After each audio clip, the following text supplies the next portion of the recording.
Reddit. What is your most disturbing, scary, or creepy real story?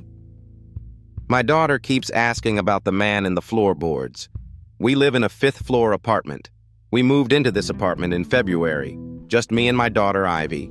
It's not much, but it's ours. Fifth floor. Decent view. Rent just barely affordable. The building is old with creaky pipes and paper-thin walls, but it's quiet, and no one bothers us. Ivy is 4. She's bright and weird in the best way. Loves bugs, talks to stuffed animals like they're old friends, invents strange stories on the fly. I've always encouraged her imagination. Kids need that, especially after what we've been through. At first, it was just normal play. She'd crawl on the floor with her dolls, press her ear to the wood like she was listening for something. I asked her once what she was doing, and she told me, "He talks funny when he's sleepy." I didn't think much of it. Thought she was mimicking a TV character or something. A few days later, while brushing her teeth, she pointed to the floor and asked if I could tell the man to stop watching her. I froze. Not scared, just thrown. "What man?" I asked. She pointed to the floor again, the one who lives under the wood. I gave her a confused smile. "Honey, there's nobody under there. We're on the 5th floor, remember?" She didn't respond, just rinsed and spat like nothing happened. That night I checked the floor while she slept. The boards were dusty but solid. No gaps, no loose panels. Still, I knelt down and tapped a few spots. Hollow but not unusual. Old floors always sound like that. Over the next week, Ivy started avoiding the hallway. She would step around specific boards like they were hot. She stopped sleeping in her bed and would sneak into mine without saying a word. When I asked her why, she'd just whisper, "He gets louder at night." I started keeping the TV on while she fell asleep. White noise comfort.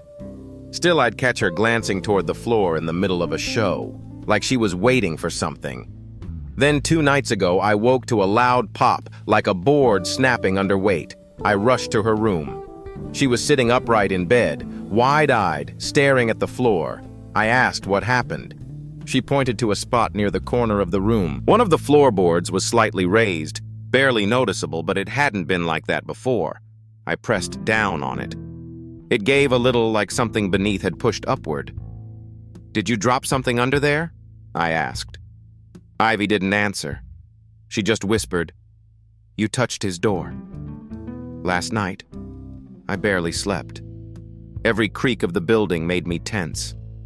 I turned on every light.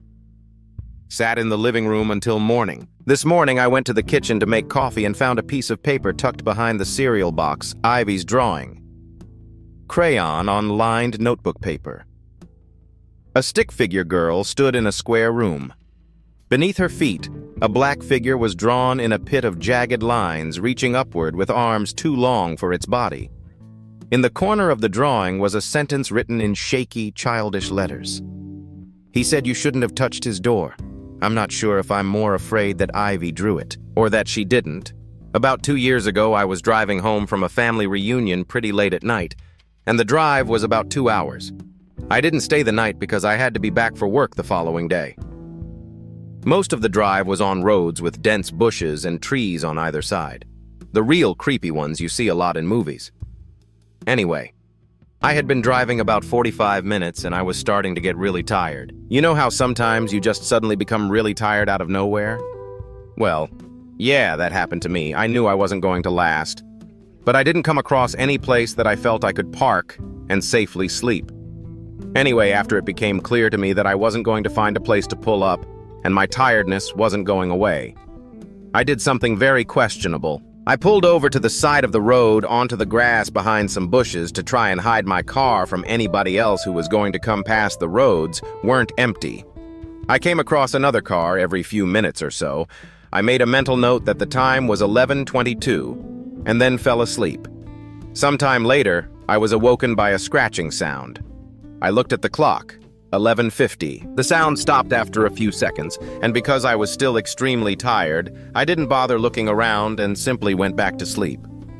I was later awoken by the same sound, and it was now 12:40.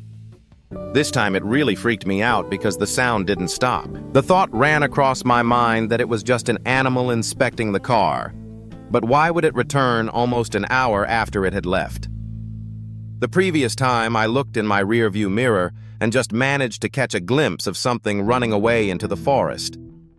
Now at the time I thought it was the damn hook killer. You know, the one that scratched that couple's car and then slaughtered the guy when he got out to investigate. Fuck that, I thought to myself, so I got the hell out of there. There was a bend no more than 100 yards up the road, and as I came around it, there was a fucking car parked off to the side of the road with the driver's side door opened. I slowed down just to look to see if anyone was in there. There wasn't. Then I looked in my rear view mirror. I didn't see anything, and all of a sudden this guy comes sprinting around the corner. He starts screaming at me, shouting stuff like, Hey, you get the fuck out of your car, now! I noped the fuck out of there and sped off. I never saw the guy again.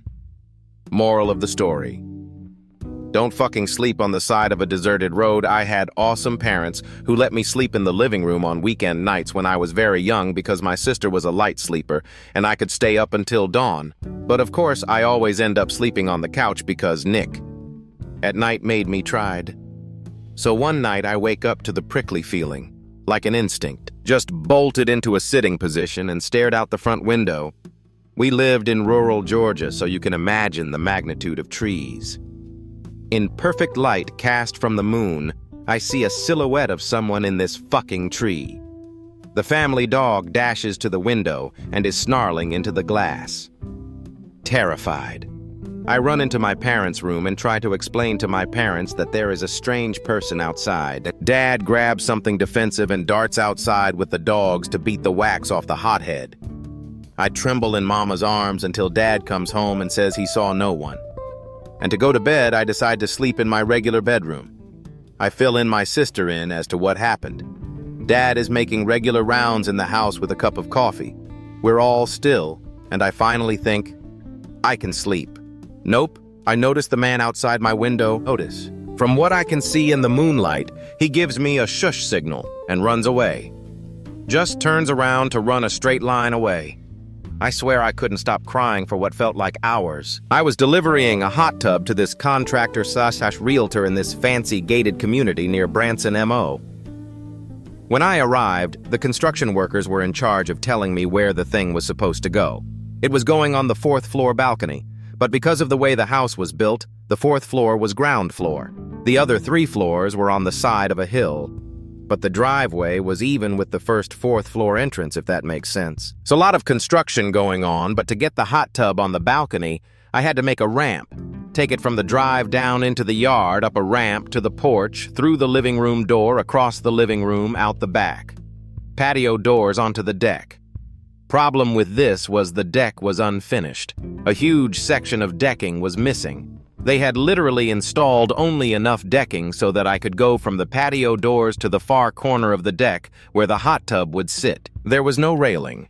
The hot tub weighed 900 pounds, and it was a 4-story drop if I fell. The construction workers volunteered to help me. We got it out onto the deck, crossed the narrow bridge of installed decking to the corner, and I was about to lay it down. You move these on a dolly while the hot tub is on its edge for clarification. Laying it down isn't that hard. You tilt it, bring it down to your lap, grab the strap, securing it to the dolly, and lower it to the deck. It's very controlled, and I'd done it thousands of times. However, this deck wasn't finished, so the contractor wanted to leave it on its edge. It's a lot harder to take it off when it's standing up because the dolly is under a 900-pound tub. But I've done it before. I told them that we would have to put blocks under one side of the dolly, tilt the tub and pop the straps to release the dolly so it could be removed from the area. Then you tilt the hot tub back, remove the blocks, and then set the hot tub down on the deck. Problem: the deck wasn't wide enough to allow me to do this safely. I popped the strap on the hot tub, put the blocks under, and I tilted the hot tub. But that put me with my feet 4 inches from the edge of the deck, with nothing but 4 stories of air behind me. We were able to free the dolly on one side, but not the other. The hot tub had to be leaned over further toward me. I tell everyone to freeze, and they do. I didn't want anyone messing with it because I had to shift my feet back 5 inches so my heels were off the deck. I'm freaking out, but it's all going smooth. I have a construction worker on each side of me helping support the tub. 3 construction workers freeing the dolly, and 1 useless worker playing with the strap that is going to secure the tub to the house so that the wind doesn't blow the tub over. We are inches from having the dolly freed when one of the construction workers freeing the dolly gets impatient and kicks the corner of the tub to dislodge it from the dolly. It works for him, but unfortunately for me, I didn't have my feet set yet. I shout that I'm falling. The 2 guys beside me take the weight of the tub, but no one can get to me. My arms are windmilling. I'm bent almost double backwards, trying my damnedest to stay on the deck. I can see the boulders down below out of the corner of my eye. I'm falling, and there isn't anything I can do about it. I feel myself go. I'm falling. My heels slip out from under me and no one can reach me. But then suddenly I'm flying forward. Something is under the small of my back and it's slamming me into the bottom of the tub. The dolly is removed and the tub stood up with me hugging it before I find out what saved me. The useless guy playing with the strap had already secured one end to the house. When I fell, the strap was already behind me, hanging off the deck. The construction worker pulled it tight with all his might, arresting my fall. It wasn't there for that purpose, but he saved my life that day. I would have been dead if not for him. I thanked him by sending him and his wife and kid to Breckenridge, Colorado for Christmas. It was actually a vacation I'd saved for and was about to surprise my wife and daughter with. But I felt he deserved it more. Plus, my wife and daughter didn't know anything about it. Yeah, that was one of my most scariest moments ever. Thanks for watching this video. If you like this video, drop a comment below. And please like, share and subscribe my channel.